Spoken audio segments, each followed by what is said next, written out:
This video will help you have the best experience skiing or snowboarding at Keystone Resort in Colorado. With over 3,000 skiable acres and 139 trails, it can be a little overwhelming at first. But watching this video will give you a huge advantage for finding your way around Keystone and choosing where to spend your time. Hi, we're Jake and Emily, the two roaming souls. We make helpful guides about the world's best destinations. We've lived in Colorado mountain towns for years and have plenty of experience skiing at Keystone. There's no way I could possibly cover it all in one video, so I'll provide a general overview highlighting some of my favorite runs or areas to ski, as well as helpful tips for finding the best snow conditions and avoiding common bottlenecks. I think Keystone has a reputation for being more of a beginner-friendly mountain, with their abundance of wide-groomed runs and some of the best views you'll ever find on a bunny slope. But even as an expert skier, there's still plenty that I love about Keystone, especially their excellent tree skiing and bowl skiing. But where you ski at Keystone may depend heavily on your ability, lift lines, weather, and more.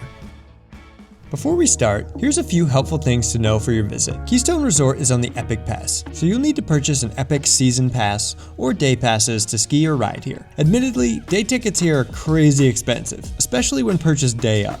But the Epic Season Pass continues to be a really great value, and purchasing in advance is the best way to save money. A very helpful resource is the My Epic app. It provides real-time data about lift lines, weather, grooming, and you can also check your stats.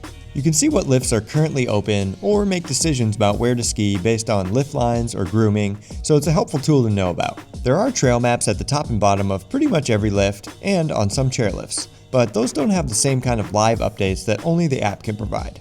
All ski resorts use a trail rating system for explaining the relative difficulty of the terrain, and they are green circles, blue squares, black diamonds, double black diamonds, etc. These color-coded shapes are an easy way to choose terrain that suits your ability level. And if you need ski or snowboard rentals for your visit, Ski Butlers makes the process super convenient. Instead of waiting in line at a ski shop, they'll bring the gear right to your accommodation, giving you more time to relax and enjoy your vacation. And their competitive prices include delivery, pickup, and any slopeside support you need during your stay. But don't just take our word for it. Ski Butlers has customer satisfaction rates among the highest in the entire service industry. Use our link or tell them that Two Roaming Souls sent you to take 10% off your entire order when you book ahead. And then you'll know you got your ski rentals already handled. How to begin your day at Keystone Resort. Keystone has two main base areas to access the resort: River Run Village and Mountain House. How you access the resort will depend on a few factors, like where you want to ski, if you booked accommodation in town, or if you're just driving to Keystone for the day. If you plan on driving to Keystone and need parking, the primary free parking lot is the River Run Gondola lot. And don't miss the preferred upfront parking if you're traveling with kids 12 and under or have 4 or more people in your car. The other base area, Mountain House, has 3 lots. Mountain House West is a paid lot that is the closest to the Mountain House Kids Ski School, and the Mountain House East lots are free, with close access to the Peru Express lift. When all those lots get full, the overflow parking lots are North Parking Lot and Power Line, both offering a free shuttle. But parking information can change, so visit the Keystone website for the most up-to-date parking information. There are lots of options for getting to Keystone without a car, and that's basically what I would recommend for most people if you're flying to Denver. The Denver International Airport is 1.5 hours away. The primary interstate in Colorado, I-70, goes practically right past Keystone, making it pretty straightforward to get here. Well, at least when the roads are free of snow. There are various shuttles, taxis, and buses that can get you to Keystone from the airport. And given the potentially dangerous road conditions, often it's better to just leave the driving up to someone else. Summit Express is our preferred local shuttle company that can take you from the airport right to your accommodation. Once you arrive, Keystone has an excellent free bus service to help you get around, with a very pedestrian-friendly village. And Summit Stage is the free county bus network that services all of Summit County, like Dillon, Silverthorne, Frisco, Breckenridge, and more. Hey, if you're finding this video helpful, give it a like to help our channel grow. Thanks. Every ski day at Keystone begins on the front side. It's generally known for mostly groomed runs, but also some mogul runs, pockets of tree skiing, and the terrain park. River Run is the primary base area of Keystone, and really the epicenter of the resort town. It's where the larger parking lot is, and the majority of shops, restaurants, and hotels. To get to the lifts, it's about a 10-minute walk through the village. River Run has 2 parallel lifts, the River Run Gondola and the Summit Express Quad Chair. Both lifts take you to the summit of Durkham Mountain, which provides access to nearly all of the front side, and also some of the back. The River Run Gondola loads right at the edge of the village, but the Summit Express chair loads about 500 feet away on the other side of the river. Unless there's a huge line at the gondola, most people just take that to begin their day. But to avoid a line, sometimes it's worth walking the short distance to load the Summit Express chair. For beginners, there's a learning area at the summit with a magic carpet for true beginners, children, or anyone just learning how to keep their balance. And when you're feeling comfortable, the adjacent Ranger chairlift is perfect for incrementally taking on slightly longer runs. What's so great about this learning area is that even though you might just be learning, you can still get some of the best views at Keystone. You can see Breckenridge in the distance and loads of other stoic mountain peaks. And if you don't get to the point of feeling comfortable skiing all the way back down to the base area, you can just download the gondola. If you are comfortable skiing to the base, School Marm is the primary beginner's run that meanders all the way back down, and it splits into a few other green circles along the way. As for blue squares, nearly this entire area is all groomed blue squares, except for a few short pitches rated as black diamond. So for intermediate skiers and snowboarders, it's a great place to start. If you want to get a bunch of laps in on the front side, you can ride the Montezuma Express chair, which helps you avoid going back to the potentially longer lines at the base area. The secondary base area of Keystone is called Mountain House. It's the less busy base area, with some lodges and accommodation, but not much for shops and restaurants. But what I love about these parking lots is that they kind of have that old school park right at the base of the lifts vibe, as opposed to the heated sidewalks and fancy shops of River Run Village. If you get one of the closer spots, you can practically park right up to the snow. Here you'll find the Mountain House Ski School with a learning area for beginners. There's magic carpets and the short discovery lift. But otherwise, the main chairlift here, Peru Express, mainly services the terrain parks and a handful of black diamond runs. But it also has access to the middle lower half of the front side. And Area 51 is one of the best terrain parks in the state, with a good variety of rails, jumps, spines, and other creative features. The size of the park features generally get larger the farther skiers left you go, and the dedicated Area 51 double chair makes it super easy to lap the park over and over. And if you're looking for top-to-bottom black diamond runs on the front side, they're only found here adjacent to the park. They have some pretty steep terrain, but in my experience, being so close to the base, they don't often have enough snow to be skiing really well. My only complaint about Peru Express and the Mountain House side in general is that if you want to ski the backside of Keystone, you need to take 2 lifts to get there. So personally, if I'm rushing to chase fresh powder in the back, I'll probably start over at River Run. One unique thing to Keystone is that it's one of the few resorts in Colorado that offers night skiing, and it's included with the regular day passes or season passes. But night skiing only tickets are available for purchase as well. Right when the normal ski day ends at 4 p.m., night skiing continues from 4 p.m. to 7 p.m. So if you want, you can just keep on going on Colorado's longest ski day. The River Run Gondola is the only lift open for night skiing, but that still gives you over 2,000 feet of vert on some of the best blues and greens on the front side. Plus, the gondola helps you stay warm between runs. But night skiing is only offered on weekends plus some holidays, so check the website for exact dates and times. Okay, now let's move on to the backside of Keystone. The 4 main areas in the back of Keystone are the back of Durkheim Mountain, North Peak, Bergman Bowl, and the Outback.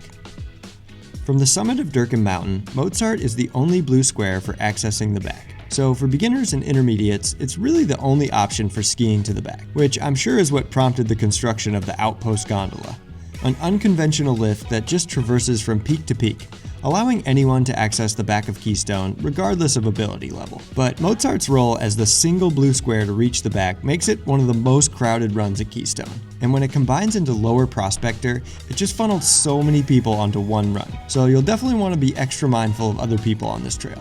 For more advanced skiers and riders, you luckily have a few more options for getting to the back. The 2 Black Diamond runs are Diamondback and Mineshaft. Otherwise, there's some tighter tree skiing in between those runs, or other trees over here in Lower Windows and Snake Pit. And above that is even more great tree skiing. I think most people just refer to this whole area as Windows, though there are a bunch of loosely defined trail names in here. But mostly it's all hike-to terrain, so you gotta work for it. It's listed as 1 mile of hiking along a groomed cat track, but after the first steep pitch it flattens out a bit, so you can click back in and skate if you prefer.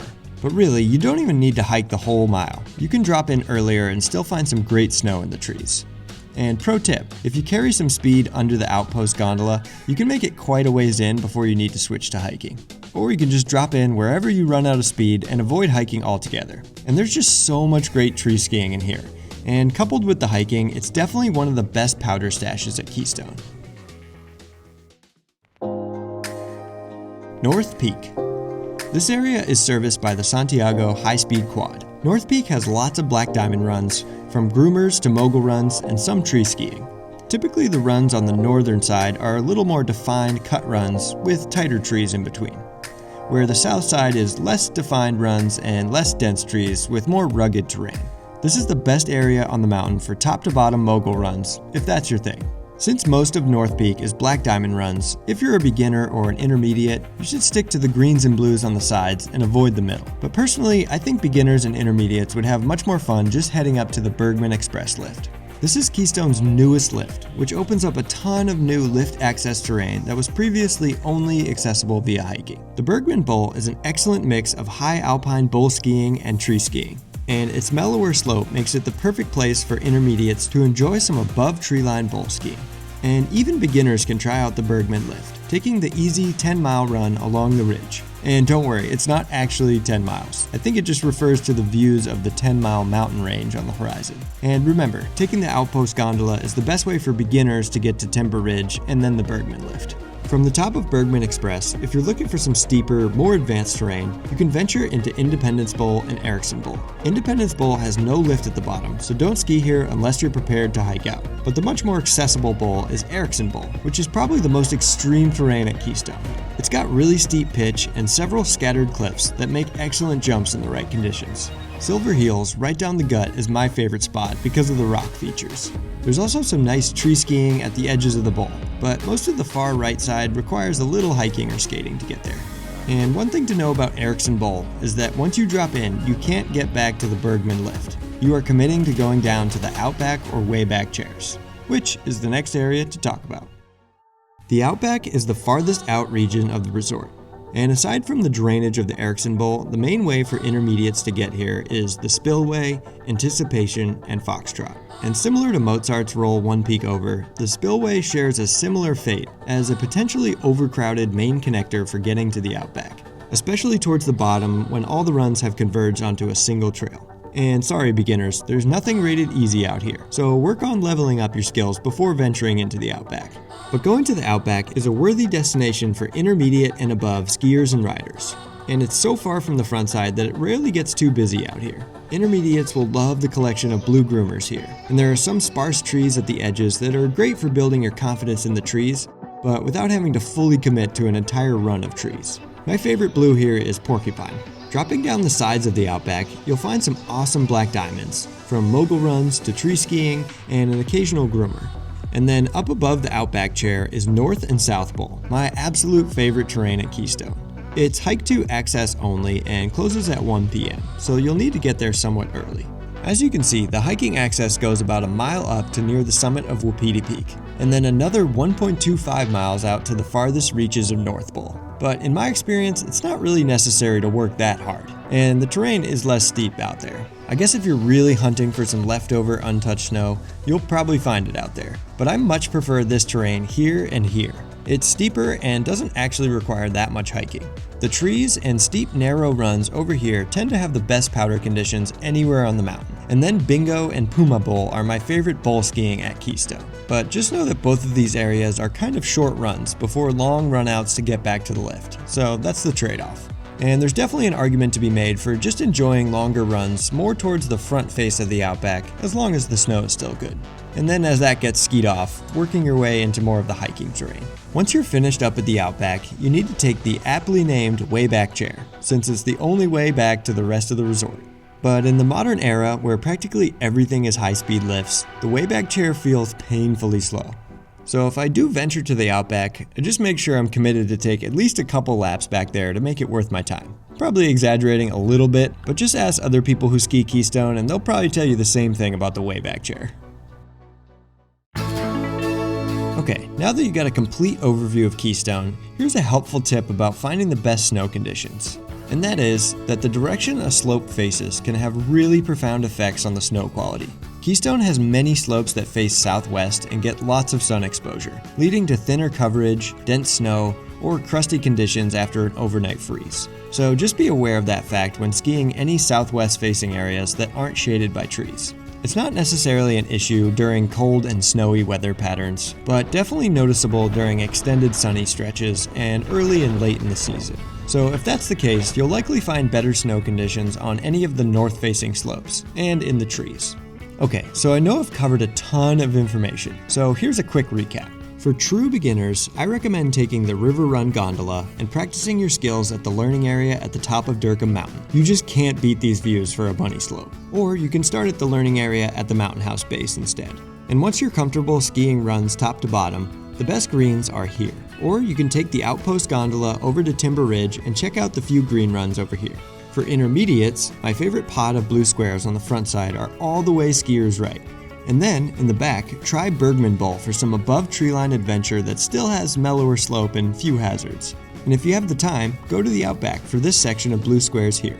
For advanced skiers and snowboarders, my favorite tree skiing is here in the windows area and also out here in the Outback. And my favorite for steep and challenging bowl skiing is Erickson Bowl and South Bowl. Lodges and on-mountain dining. If you're looking for food, water fountains, or restrooms in the backside, your only options are the Lodge at Timber Ridge and Le Bont's at the bottom of Ruby and Santiago. Timber Ridge has a nice interior fireplace and a huge deck with views, with a large variety of food and drinks.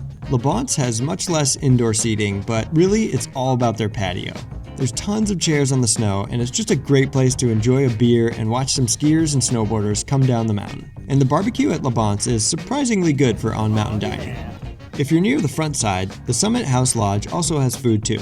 But personally, I would recommend just going back into River Run Village for food. For our favorite restaurants, après spots, and other fun things to do in Keystone besides skiing, check out our Keystone Top 10 video linked in the top right and in the description below. And there you'll also find our 10% discount with Ski Butlers to have your ski equipment rentals conveniently delivered and picked up right from your accommodation. And if you're curious how Keystone compares to mountains like Breckenridge or Vail, check out our other guides linked in the description. Be sure to like and subscribe, and we'll catch you on the next one.